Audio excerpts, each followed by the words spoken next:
Greetings, everyone, and welcome to a new little series. It's part of JMI Remote. I'm Brent Stanton. I'm the instructor for JMI Remote. And I thought it would be interesting to go inside JMI a little bit and sort of let you know what goes on there, what happens, who the people are, some history. And I've always been intrigued by people's processes. I became a teacher because I was intrigued with my own learning process. I was intrigued with teachers I had studied from.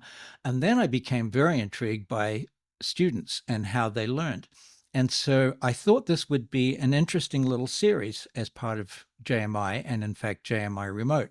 Now, it's I'm here in New York. I'm not in New York City today. I'm upstate, so I'm in a small little cottage here. So if there's any noise outside, it's probably going to be buzz saws and things like that, country kind of things.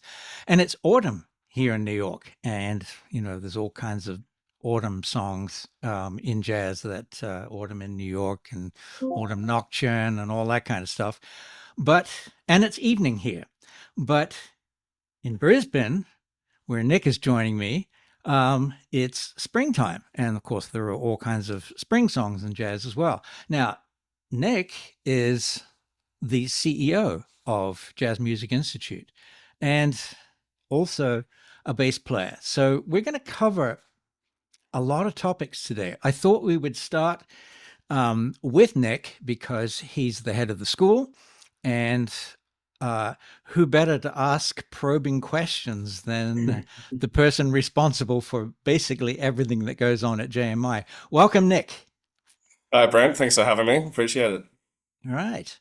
So, Nick, I didn't know you when you first sort of came onto the scene. I was already in New York. I arrived here in '86, and so I was sort of out of the picture when JMI started. So, Right. I would like to know just about a little bit about you, just your Mhm. journey, how you came to music. Sure. Well, obviously, I was born into a musical family. So my father, Greg, he's the founder of JMI, and was heavily involved in music education from the early '70s, which is, I believe, where you first encountered our family. Um, and he was a trumpet player, a trumpet teacher. And so I've got three other siblings that all played music as well.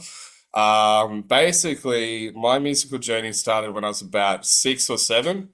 And we had a cornet lying around the house, which was probably, I couldn't really hold a trumpet at that stage. I was quite a small kid.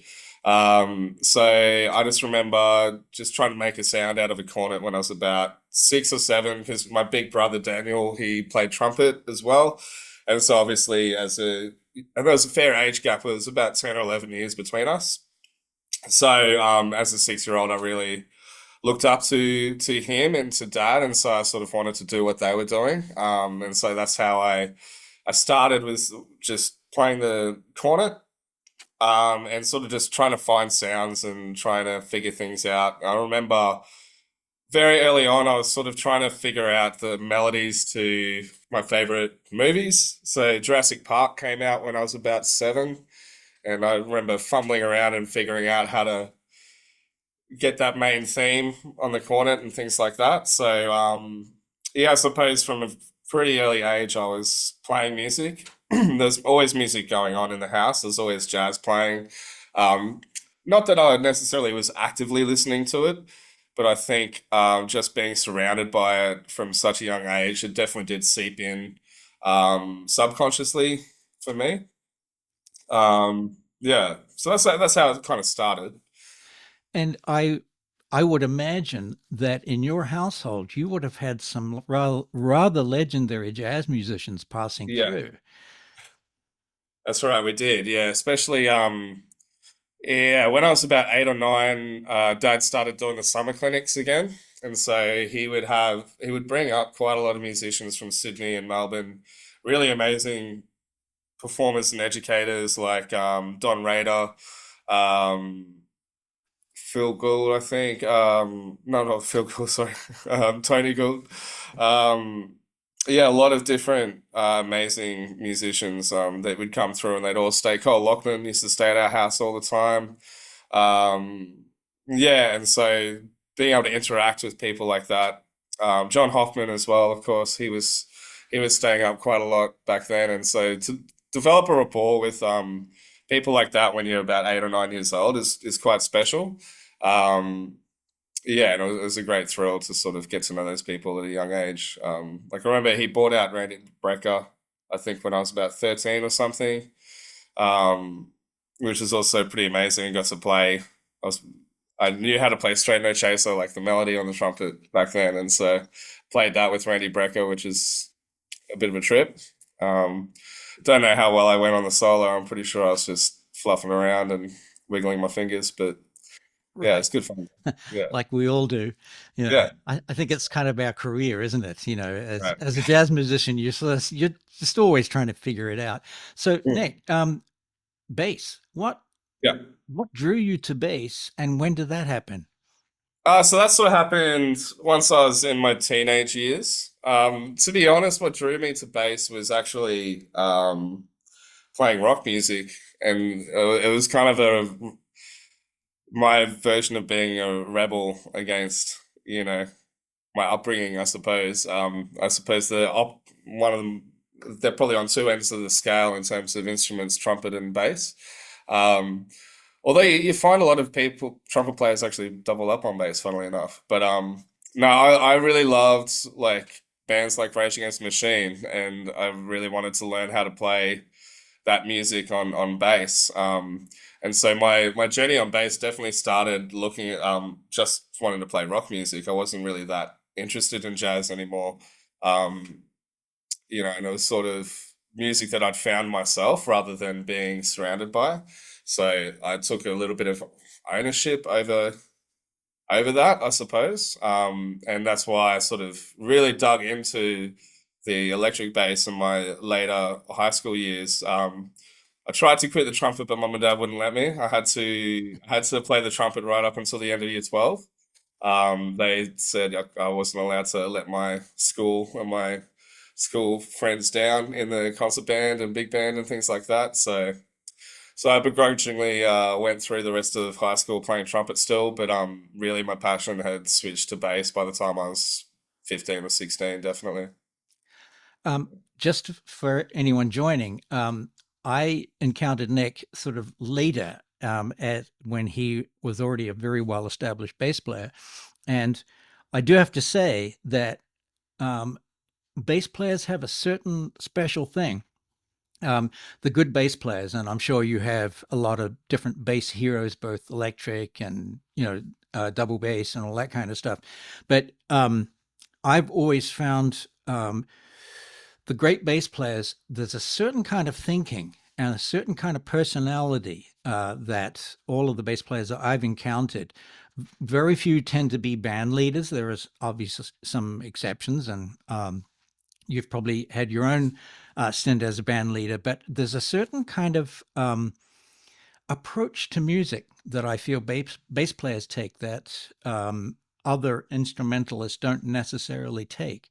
And I've always thought that you were very natural in that. You know, it's not just the fact that you're sort of back there doing your thing, hidden away, but it's a kind of a whole mindset. And just to add on to that idea of playing bass, I always wanted to play a bass, but I ended up learning some electric bass in the beginning and then some double bass. Mm, And now I play flute, like two ends of the spectrum, just like you were describing trumpet and bass. So I completely understand that. But also wanted to just highlight what you said about finding your own way and coming to jazz after you had played other kinds of music that you enjoyed mm. and that enthralled you, in your own way, before you came to jazz. Was that did that happen with the school that you were playing bass and then you sort of drifted into jazz at all? Yeah, basically. So what happened was, yeah, I was playing in a rock band. We were playing in originals, like writing our own compositions. and I found that I was running, like I was hitting the ceiling, basically, creatively, technically on the instrument. And I felt like I needed to go back to jazz to really elevate what I could do on the instrument. And Mm. so initially that was the reason why I started learning jazz again on the electric bass, originally, was purely from like a perspective of just trying to become a better rock bass player. It wasn't necessarily with the view of becoming a jazz bass player. But in doing so, I came back to the music and just absolutely fell in love with it again, so much that yeah, I kind of abandoned the rock thing, and I abandoned the electric bass and ended up I took up double I started double bass when I was about 21, 22. So and it took a little bit of convincing for me to get to do it, because I knew, like, okay, if I start that path, you know, that's where I'm going to be, and I wasn't sure that that's where I wanted to be. But Right. Right. once I got there, I realized that, yeah, it was actually just such a part of who I am, and a part of what I love about music in general in jazz, that yeah, it was all in from there, basically. So yeah, originally my journey to jazz was just to learn how to play better.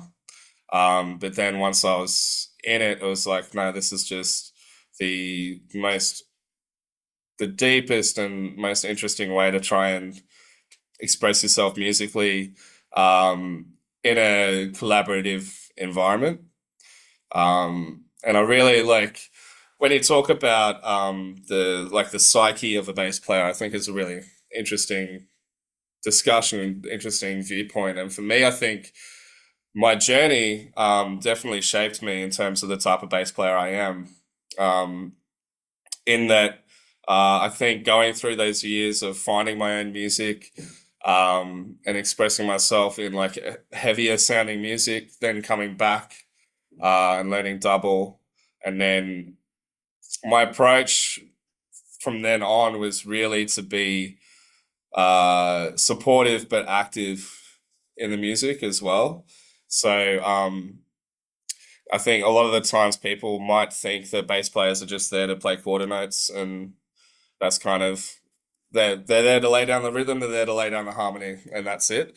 And I mean, they're the two most fundamental jobs to do 100%. But I think what makes a really good bass player is someone that's able to stay in the moment 100% of the time, and to be able to do things, really subtle things that make the music and the musicians they're playing with sound better. And so that's what I'm always kind of striving to achieve when I'm playing, is to try and be in the moment and be sort of active in that moment whilst being in a supportive role. And I think that sort of progression that I came from sort of shapes that kind of thinking for sure. I would recommend to anyone watching this and listening no matter what instrument you play, or if you're a vocalist in particular, um, to try playing some bass. Just try playing either an actual bass instrument of some kind, bass guitar, whatever, double bass, or um, on a keyboard, and just try to be the bass player. If you're a saxophone player, just try to be the bass player on the saxophone. If you're a trumpet player, I do it all the time on the flute. You would never think, it's weird. If you heard me practicing, I do pretend to be a bass player so much when I'm learning songs, and because I find that if I experience what a bass player is experiencing, exactly what you were talking about, that you have to be in it 100% all the way through a song, through the entire arrangement from beginning to end. Even if you're not playing, if you're laying out, you have to be absolutely focused and with the entire sort of form of the song that you're playing, the tune that you're playing. And so I would highly recommend it. It's I still do it. I play bass lines. I play I play bass lines.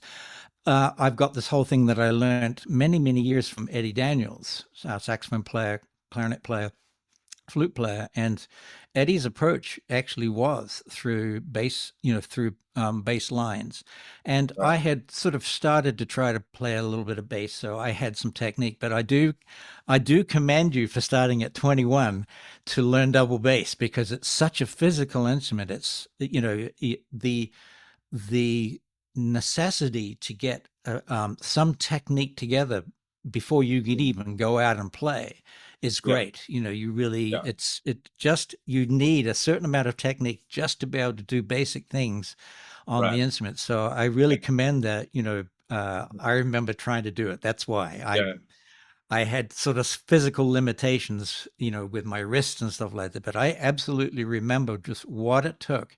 I was so desperate to want to play double bass and realized that it was going to be a whole thing in itself. And interesting to note that not only flute players and trumpet players playing double bass, but I've noticed many double bass players who sing or singers who play double bass Right. in this world, and it seems to have been sort of in recent times, within the last 10 to 20 years, Yeah. a lot more bass player singers, which is really wonderful. It's I don't know Yeah. how they do it. I don't. Neither do I.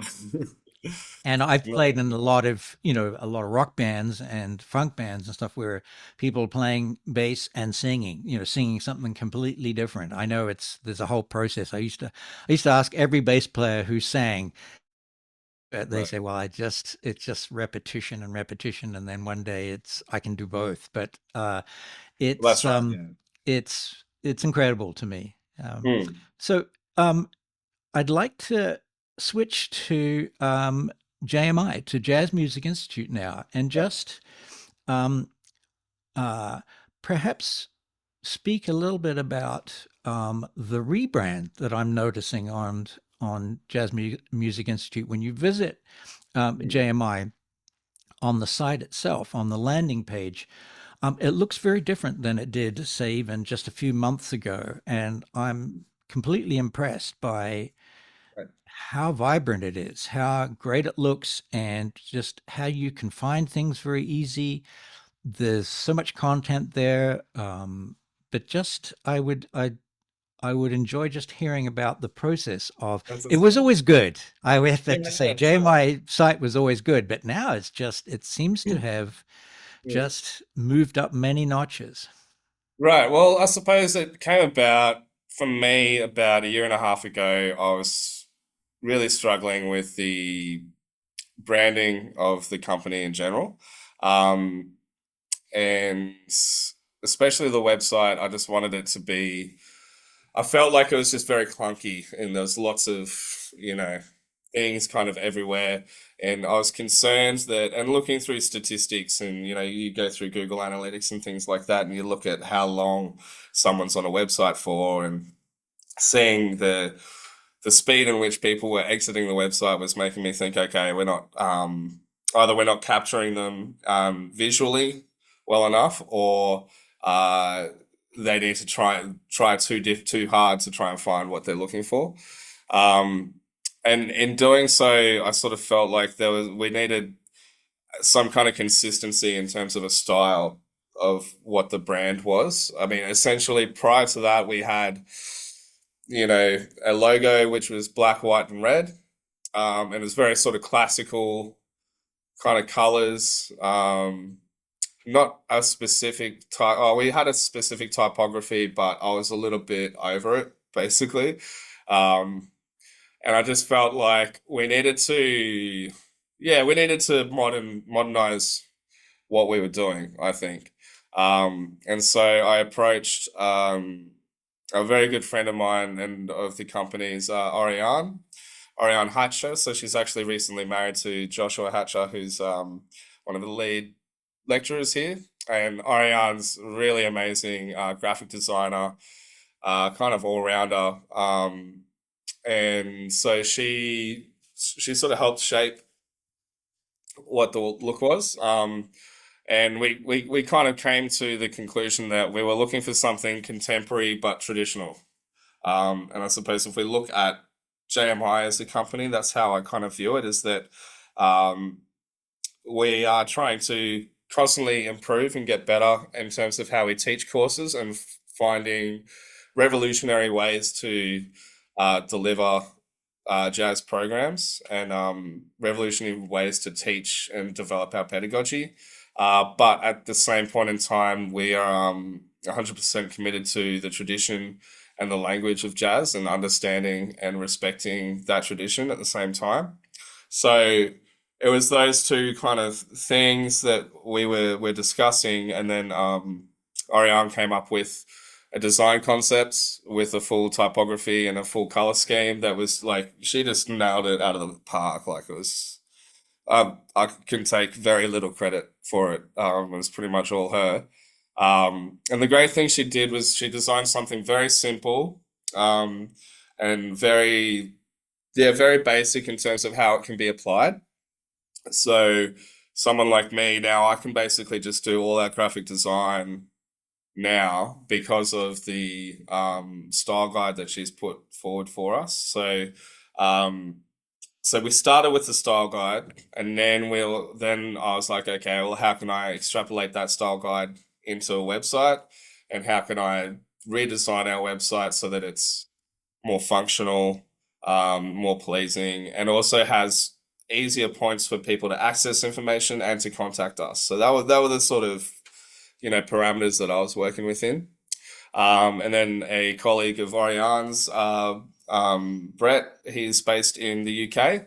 He came on as a web developer, and we had a couple of chats, and then just basically communicated over email for about 2 months while he develops a website, and I'd go back with some thoughts and some tweaks and things like that.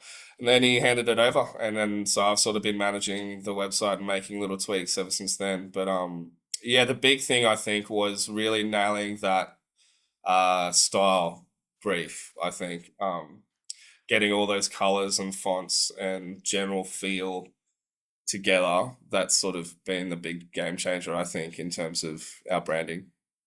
And I love the look and feel, absolutely. And I had not visited in a while. And when I arrived, I Right. found everything so well laid out, easy to find, a lot of information. And I thought about um, a, a brand new person, Mm, somebody new to jazz, who would come to Jazz Music Institute, would show up on their search or whatever, they would come. And uh, I found it very straight ahead. I found all of the questions that I think I would probably have answered in a very simplistic way, a very easy way, a very friendly way, very welcoming. And mm, in particular, it's because jazz can be sort of an intimidating thing for some people. It's yeah. intimidating to brand new musicians.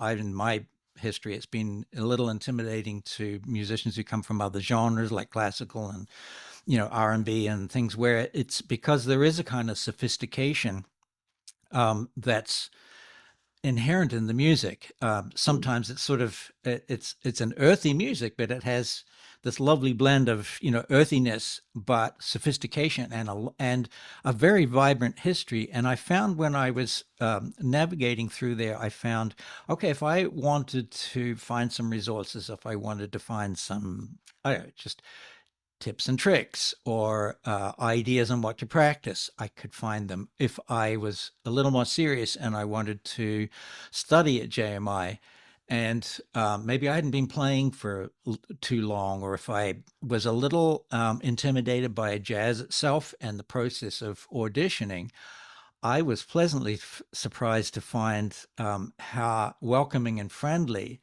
um, this new little feature that I noticed in there, the audition pack, and I yeah. was I was intrigued by that. I thought that was a brilliant move for a school, for an established school that's been going for a long time, to do something like this, to really welcome in people who are maybe a little nervous about the audition process or just the entry process into a program. Yeah. Yeah, that was definitely the thoughts behind it. I guess taking a step back, JMI has really always been about how can we pull back the curtain of jazz music? You know, that I mean, that's been Dad's, my father Greg's, purpose in life since he was 24 years old, and he found the music. You know, and he's just turned 80 last week. So, Yeah. and he's still searching, right? Yes. Um, and that's the beautiful thing we find about this music, and it's the thing that drives us is to teach this to anyone that has even the faintest interest in it. Um, and so with that in mind, that was the thinking behind the audition pack, was to try and pull back any kind of mysteries that may be there in someone's mind about what that audition process is going to be like. And we know that it's a stressful, unnecessarily stressful thing to put someone through with the Yeah. auditions, you know. But Considering that the music is supposed to be just sort of joyous and sort of exactly, easygoing and all of that. exactly, That's what I loved about this. I thought, gee, yeah, if yeah, I was young again and starting this out, I would have loved this kind of invitation to the music when I yeah, was young. You know, it was yeah, I learned on the bandstand. It was a whole lot different. And right. I just wanted to pivot a little bit on the Mhm. subject of I'm just noticing that there seems to be an interest in a younger generation now in jazz in a way that wasn't particularly in my time. I mean, everyone was playing Right. rock music, and I started out sort of, I guess, really getting into music pretty deeply in around 72, 73. And for me, it Mm. was Tower of Power, and it was sort of like a whole sort of different world. Um, and not a lot of people. I mostly was around older people, older musicians, who sort of took me under their wing and, didn't really tell me what to practice. I just sort of went home trying to sort of figure it out, just pretty much like all of us. We try to figure out melodies, and then we try to figure out, what else we can play. And then we eventually realize that there's a form that we have to, to follow and everything. But I'm Mm. intrigued just seeing quite a resurgence in a younger generation in jazz now that just was not around when I was that age. Right. Yeah, it is interesting. I always find it fascinating, what someone's journey to jazz is, especially coming from the background where I didn't really have a choice. Like I was just born into it, of like how people find the music. I think these days, I think some of it might come down to um, just the massive prevalence of information that's available at someone's fingertips now, that they Mhm. can almost come across it by happenstance. Yes. Um, Also, I think there's a lot of popular music these days. Well, not popular music, but like a lot of neo soul and hip hop and other genres that I think people now are getting more hip to how much jazz has influenced that music, Yeah. or how much, say, understanding, oh, that dude in that band, he learned jazz and he's badass. So maybe I should check out some jazz, or learn some jazz Yeah. to develop. Much like my thinking was when I got back into jazz, like how can I improve my musicianship, Mm. to a level where I can creatively express myself the way I want to. Um, I think I think that is at the crux of the reason why a lot of people, young people these days, are choosing to learn jazz, is that they recognize that the skill sets they'll be able to develop through learning that music, not necessarily to be jazz musicians, but just to be better, creative people. Mm. Mm. That's It my seems thought anyway. I'm not sure, but I think so too, and I see just a general sort of I get down the rabbit hole sometimes of watching those reaction videos. I love to watch young people discovering music from their uh, that they haven't yet discovered, and their first time listening to certain tracks, certain kinds of music. I really enjoy it. I love to see um, their reactions. I love it when they get sort of deep into the conversations. There's several channels that I follow on YouTube of, reaction videos. I haven't done it for a little while, but it intrigues me that music from the past, it generally tends to come back, but in a way, it seems to be coming back much stronger. I think maybe there's maybe you're seeing it too in new students who are coming in. Just that I want something more than what just what's on a Spotify playlist, top Totally. playlist or whatever. It's I need something with some depth, and that's what Yeah. I think I'm finding in my own kids who are now like 23. Mm. They never went down a jazz path at all much, Right. but I notice now that they are very intent on sort of the history of music in a way that Mm. that didn't happen when I was their age. So it's Right. actually pretty exciting in a way. And Right. so Yeah. Yeah. that's why I was intrigued with JMI programs, and one of the reasons why I was keen to contribute, because I do have a long history with your dad, with Greg. I was one of the products of your dad bringing out musicians doing workshops, and I learned so much from all of them. I learned so much from just hanging out with musicians, just talking to them, as much as being intimidated and trying to sort of play with them on the bandstand.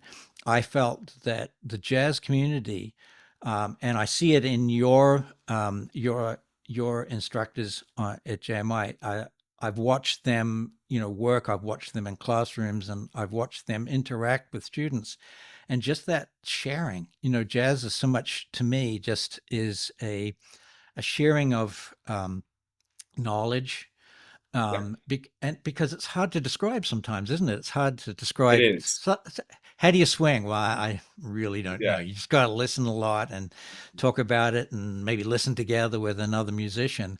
And I Mhm. find that JMI, from my short visit there several years ago, just that immersion of Mm. students and teachers learning from their students as well. Yeah. It was fascinating. Do you? I know you're the CEO, and you have to do a lot of administrative stuff. Do Mm. you get in the classrooms and teach and or observe and watch and play a lot? I don't necessarily get into the classrooms, but I'm walking down the hallways a lot.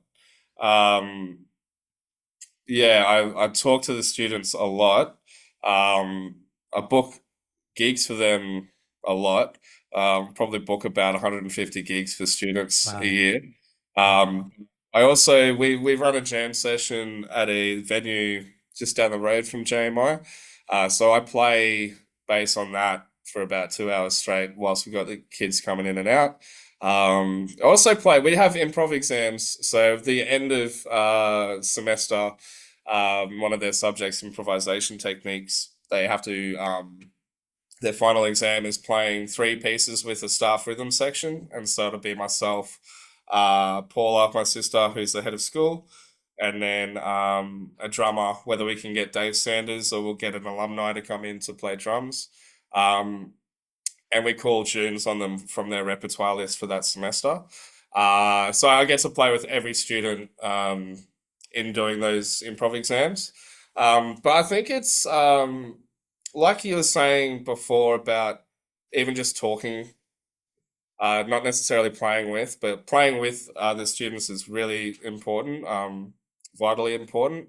But I think the thing that is really rounds everything out here is the hallway discussions, just the culture, like it's like a hothouse, of Yeah. Yeah. guys in here. So it's not a big building. It's not a massive course. There's about 70 students, about 12 to 15 staff. So everybody knows everybody, and you're in each other's space all the time. And so naturally that comes with a lot of curiosity and a lot of discussions and a lot of how does this work? How does that work? How do you hear this? How, I mean, and things like that. So there's constantly conversations, and I'm constantly getting asked questions from students about my thoughts on this or that, and same with all the teachers. And within the teachers as well, we're constantly in dialogue about what we're doing and where we're going with the music and with teaching the music. and how we can develop more effective teaching practices and things like that. So, yeah, I think describing it as a hothouse is probably the best way to describe it, in terms of just this hub of, culture, jazz culture, I All suppose. right. Yes. We may have to inlay hothouse over this, when we're doing, Yeah, because sure. it's very evocative. And I noticed that too when I was there. It was unlike any other jazz school or jazz program that I've been around. I've been around several, here in New York and in Sydney too. I felt that sort of it was almost like a family. You came in, Mm, everybody. I think there was a barbecue the day I arrived. It was just this feeling of belonging to something, other than sort of just. And I know you do cover a lot of all of the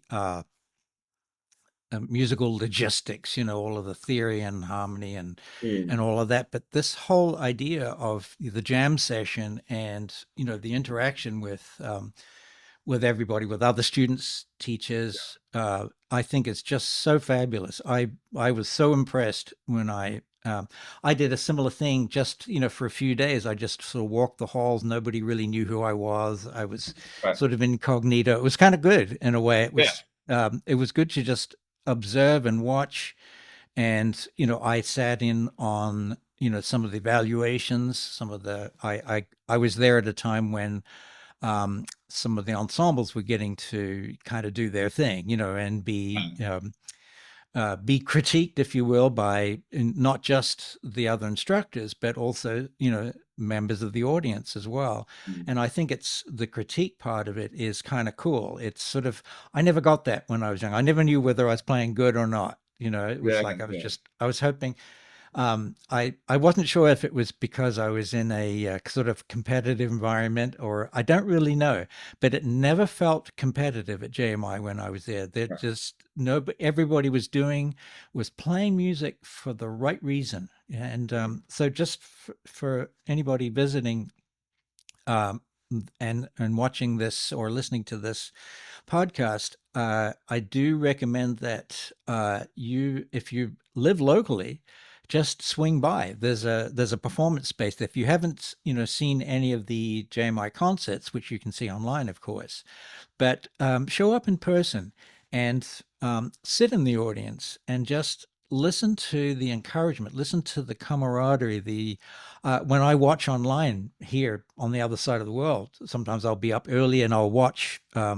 Because I think it's like 6 o'clock in the morning for me, 5:30 or whatever, when you get started. And sometimes I will just watch live the concerts, and it's just that appeals to me as much as the musicians and the music is just the atmosphere of being in that room. It's very it's very evocative of the school itself, of the purpose of the school, um, the vitality.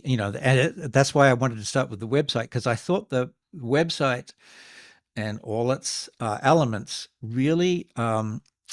uh, really celebrated the whole feel of the school. And I have to say, it's very unique to me.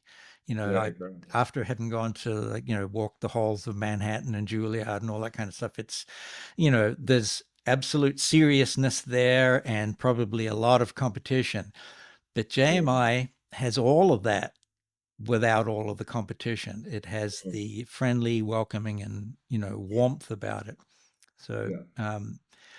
I'm happy to talk to you, Nick, because it's I think it's great to learn about the everybody's process, but also to feel that there's a place you can come to. And if you wanted to study remotely with me, I teach online. This is another little wing of JMI. It's called JMI Remote, and I can't be in a room with you to not yet. Maybe one day I will, but I can be in the room with you and show you some stuff. And I have a whole bunch of stuff that I've learned over the years from a lot of different teachers, and I practice every day. And I have a lot of great influences: the Barry Harris workshops, the Charlie Benarkos systems, all of these sort of different learning systems.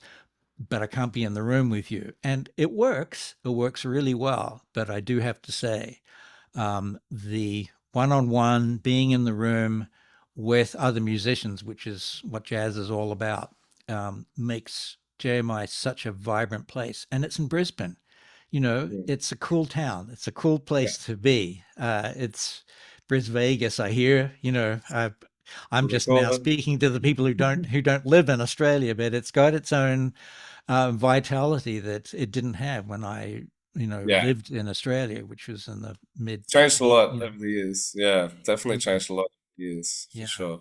Yeah. So there's every reason to go to Brisbane and Mm. study at JMI and also get to play. I loved that to hear you say that you book a lot of the musicians. There has to be places for them to play, Right, to and 100%. to be seen and heard and grow, and so that's one other thing that didn't happen when I was in music schools.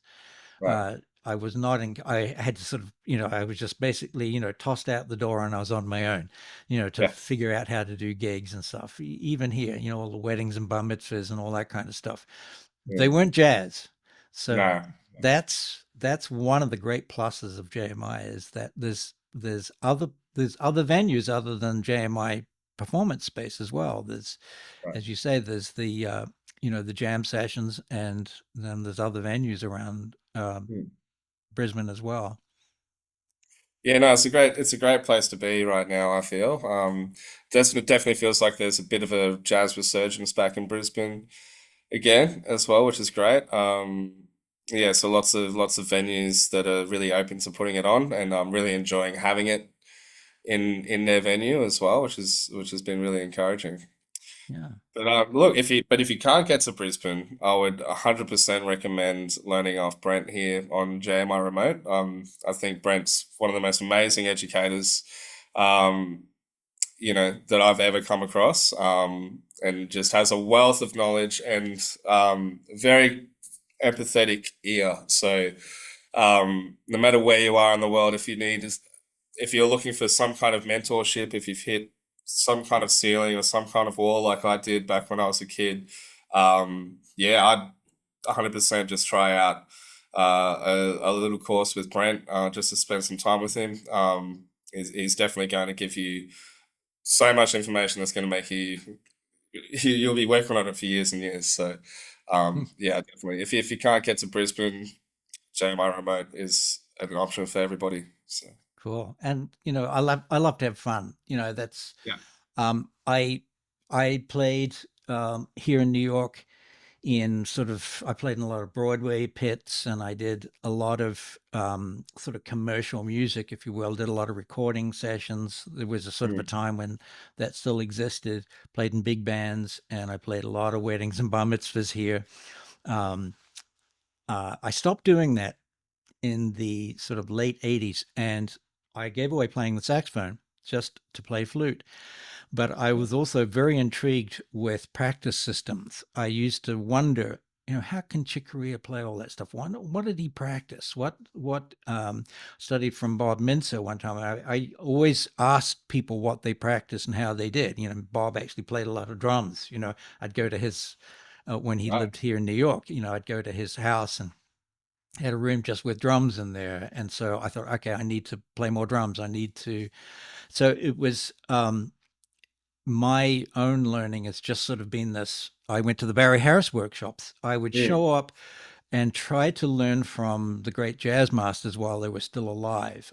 I think that was really important. I would go to a lot of the clubs and watch them play, and I was a little too shy, I think, to ask them at clubs, what they Mm. practice. But a lot of transcribing and stuff later, I figured out systems, and then I studied from Gary Dial for some time, and over the years. And Gary was a close friend of Charlie Banakos, who taught at in Boston, and taught many, many musicians, all kinds of genres, not just jazz. And so I was a beneficiary of a lot of Charlie Banakos methods. And if you Google it and look up Charlie, you'll see what I mean. There's all kinds Mm. of, Jeff Berlin, there's all kinds of different people who studied from Charlie, and Charlie would give them what he thought they really wanted. And that's my style. When you Yeah. come to me, is I've got all of this stuff, and I won't be giving you all of that stuff because it's too much. And Mm. when I first used to teach, I used to teach too much. I would give everyone like too much stuff. But my style is to listen to your desires, listen to what it is that you would like to get together. And I'll probably come up with a decent practice system for you. Um, I studied very briefly from Warren Marsh many years ago when I first came to the United States on my very first trip, and it was at Breton Hall and on the Upper West Side, actually in my neighborhood where I live. And I can remember pretty much one just sort of listening to me play for a minute, and there was Mm. no piano. It was just sort of me, and then we just launched into something that was really magical. It was harmonic and rhythmic. It was very rhythmic based, and I Mm. thought, there's an amazing teacher.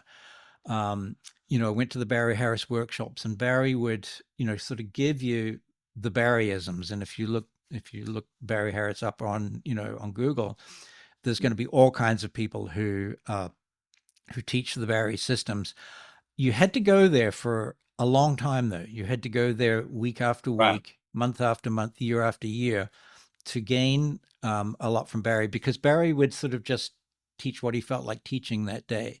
And Mm. sometimes it would be absolutely packed with this, incredibly valuable historic information. And you'd be sort of hanging off every word of his stories about people. But it Mm. took a while. And Yeah. so if you look up Barry Harris on Google, you'll see some people who've really kind of codified a lot of what Barry taught. And so I have some of that too. So I have a bunch of different things, and that's very sort of bebop orientated, but it works really well in different genres and some of the contemporary genres as well. Um, anyway, that's JMI Remote. Mm. And Nick, before we wrap here, I do want to just ask you, um, what other passions do you have outside of music? When you leave JMI at the end of the day, Yeah. what are some of the things um, that you're passionate about, that you know, Sure. Well, I'm definitely a bit of a sports fanatic. cool. Always have been ever since I was a really little boy. Always been totally enamored with sports. And so Aussie rules is my main sport, and my team Brisbane Lions just won the The premiership. grand final. Yes, even over It's here I amazing. heard about it. Yeah. Yes. So that was a pretty amazing experience. Went down to Melbourne with a couple of mates, and yeah, so no, Aussie rules football has been a big part of my life for a very long time. I find it a beautiful sport to watch, and very much like jazz in terms of the level of improvisation, but also cohesion and understanding of other people around you and what they can and can do, and your need to support them on the field. I find big parallels with that. I'm also a big cricket fan as well, so Aussie rules and cricket. I Wow. watch a lot. Outside of that, I like to read a bit. So I do like to read sort of, philosophical texts and things like that. Um, got pretty into Stoicism in the last couple of years as a philosophy. And so that's been really interesting to sort of read different things about that. Yeah, and then but just listening to music, I suppose, is the other main pastime of mine, I'd say. Yeah. Great. Yeah. Interesting. And I asked you that for a particular reason, because coming to JMI, it probably can seem like, you're just being immersed in music every day. And that's great. You can learn a lot at JMI, but jazz music, as I'm sure Nick, you would agree, is about the person. It's about a person and their personality and what they bring to it. So if Yeah. you are feeling intimidated by jazz music, um, just know that jazz asks you to be yourself. And so if you're a sports fan and if you love music and a sports fan, Aussie Rules moves very fast to me. It feels like, an up tempo, you know, Yeah, it's song that I'm bold. trying to Yeah, pull together. It's like it yeah, never stops. I mean, it's that yeah, sort of continuous thing, just like jazz. yeah, And cricket, then on the other hand, is one of those where it's very strategic. It's very I love that sort of blend of those two sports and yeah, music, and especially jazz, because it's it's strategic. It's sort of you gotta find that gap, you gotta find that yeah. weakness, you gotta find that strength, and That's right. And over a long execution. period of time. Yeah, that's right. So Yeah, patience and execution. Yeah, yeah, yeah. yeah. So I even though I've lived here now for this is my 37th year, I do really miss cricket. Although there is some cricket that goes on here in New York. Ah, There's cool. some teams, and especially up in the Bronx and in Queens, there's tournaments, and you can go see and cricket in the summer. We're just coming to the end of that season now. But yeah, I miss Aussie Rules myself. Yeah, I miss yeah, rugby a bit. I'm a Kiwi yeah. originally, so Right. and it's that still hasn't quite sort of caught on here yet.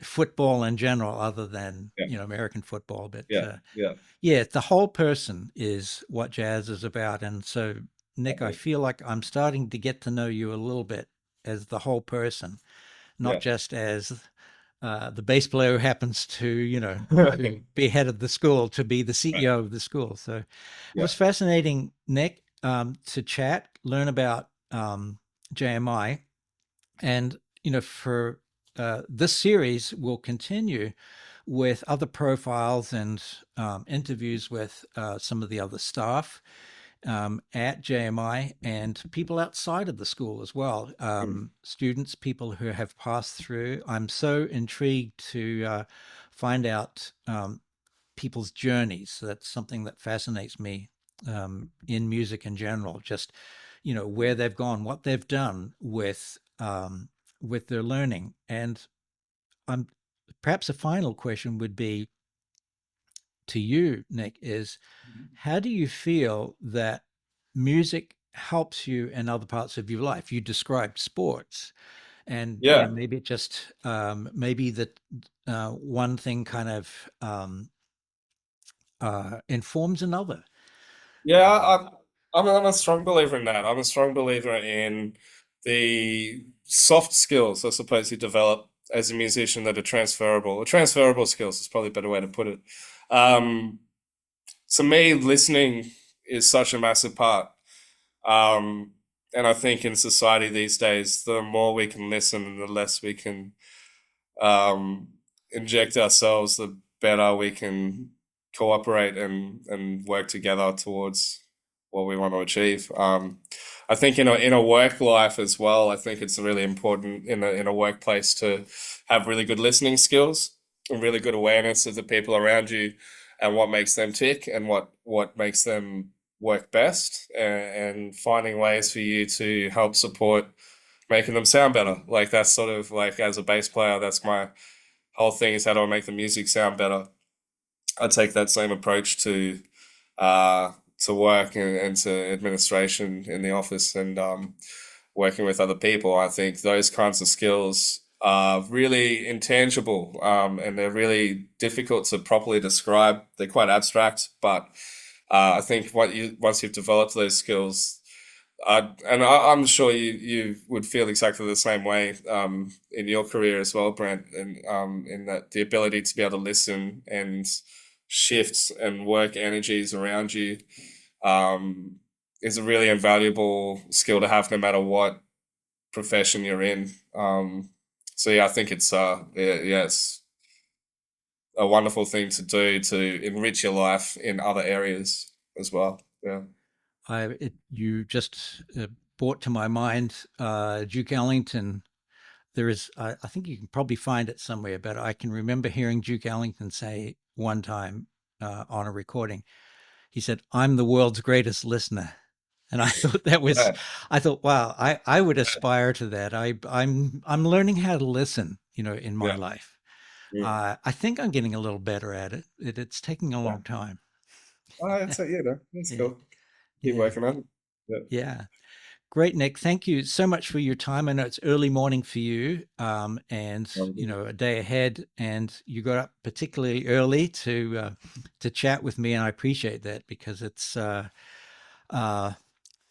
jazz musicians tend to be late nighters. Mm-hmm. I was never comfortable with late night. Just in case there's anybody Ah, out there who's who's not who loves the early morning. I love the early morning. I just went to a little club. I'm upstate New York, and I went to a club just a 15-minute drive from here the other night, and it started at about 7:30 and ended at about 10. And I thought this is good. This is perfect. this is really good for me. Perfect. I'm not a late Yeah. night person, Right. but I know as jazz musicians we have to sort of uh, when I played Latin music, sometimes the gig wouldn't even start till like 2 Right. sometimes, Wow. and Yeah. it was that was hard for me. So I appreciate the early morning, and I appreciate you taking that early morning time with me, Nick. And for everyone out there listening and watching, I hope you learned a lot about JMI and about Nick. Yeah. No, thanks so much for having me, Brent. Really appreciate it. Cheers. Great to chat.